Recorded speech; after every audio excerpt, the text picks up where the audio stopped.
Well, Ford. Looks like I didn't get accepted into your precious Ford GT program. Care to explain why? No? You're just gonna send me an email?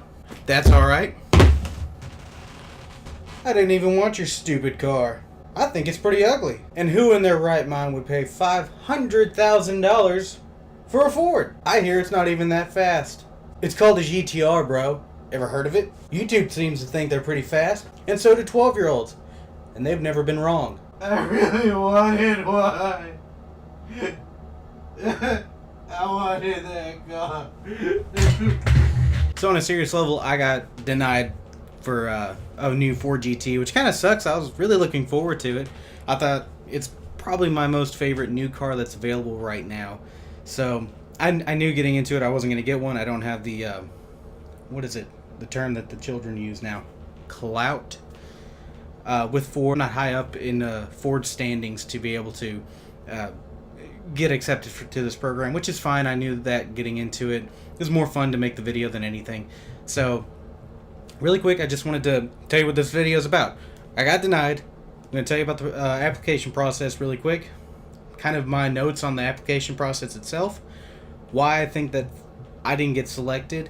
And my my specs for the Ford GT. And that's it. So really quick, the application process. You probably heard it a few thousand times by now. I'm just going to, bullet point it, go through it really quick.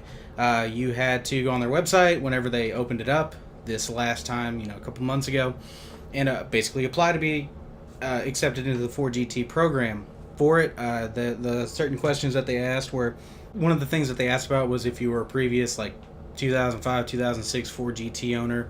They wanted to know your miles and your purchase date. They also wanted to know which dealership you would want to go through if you were accepted. There's a select few dealerships that became a Ford GT service area dealership, whatever it's called. Not all dealerships are equipped to do this sort of thing. Man, I'm a little cold. I need a jacket. Much better. They also wanted to know if you were a Ford owner, the vehicles, the VIN for it. Could be Mustang, F-150, doesn't matter. If you were a fleet owner, someone that buys a lot of vehicles from Ford for construction companies or what have you. They also wanted to know if you contributed to any Ford or to any charities that Ford is associated with, which I think is really cool. I think personally, if you were the type of person to donate a decent amount of money to these charities, you should have automatically been selected. If you were in motorsport with Ford in any sort of way, like Billy Johnson comes to mind, I think he got a Ford GT. They also wanted to know what sort of other vehicles you might have in your collection. As you'd imagine, the people that were selected, a few of them do have other vehicles. A big thing that Ford was kind of touting was they wanted to have influencers involved in this sort of thing. Captain Sparkles, his real name is Jordan.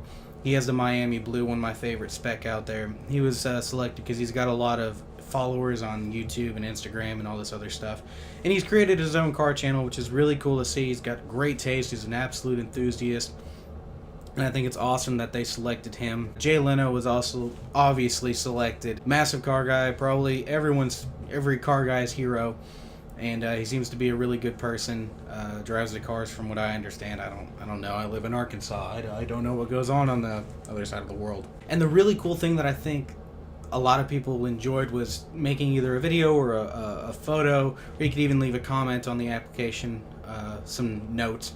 But I think the video process was a lot of fun. That's the only reason I really got into it, was to make the video. I had a great time with the Lucky Cat Collector. They're the ones that filmed it, and I really appreciate them coming out and doing that. And out of all this, I think it was great to at least be able to do that. There were just a couple things that I thought Ford might have done a little bit differently. I think that if you put more miles on your GTs, on your Ford GT than anyone else, if you were in the upper echelon of people that put miles on their cars, you should have automatically been selected. There's some dude with 140,000+ miles on his car, and I'm pretty sure he got a new one.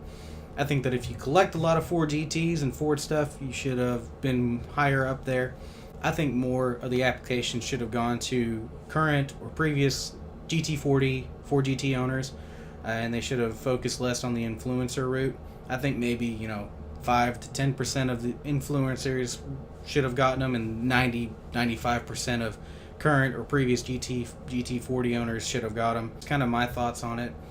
As far as why I didn't get selected, I don't have enough clout. They might have seen that I sold my R and got a Ram, which is my first non-Ford product, and it's amazing. It's amazing.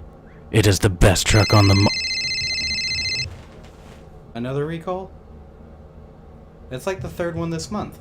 No, it's been in the shop for a week. Alright. The clout thing is obviously why I didn't get one. It's all good.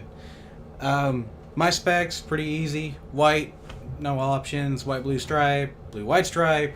And the one I really wanted to do was Mystic Chrome. I don't think it's possible to do it, and God only knows how much it would cost to be able to do that.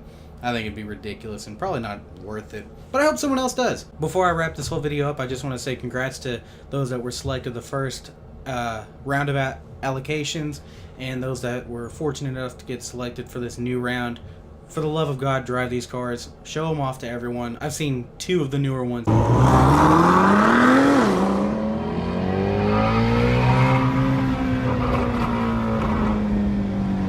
And man, they're beautiful cars. Please drive them. Please enjoy them. Please share them with the community. Go to events and stuff like that. Show off those cars and let the younger generation appreciate them, and make some more automotive fans, hopefully for Ford in the future. Anyway, guys, thank you so much for watching this video. This is my first one of these. I'm gonna try and do more content. Obviously, I wanted to do a review on the truck, but it's been in the shop, so I might get that eventually. Anyway, thank y'all so much for watching. Take care. Thanks, guys.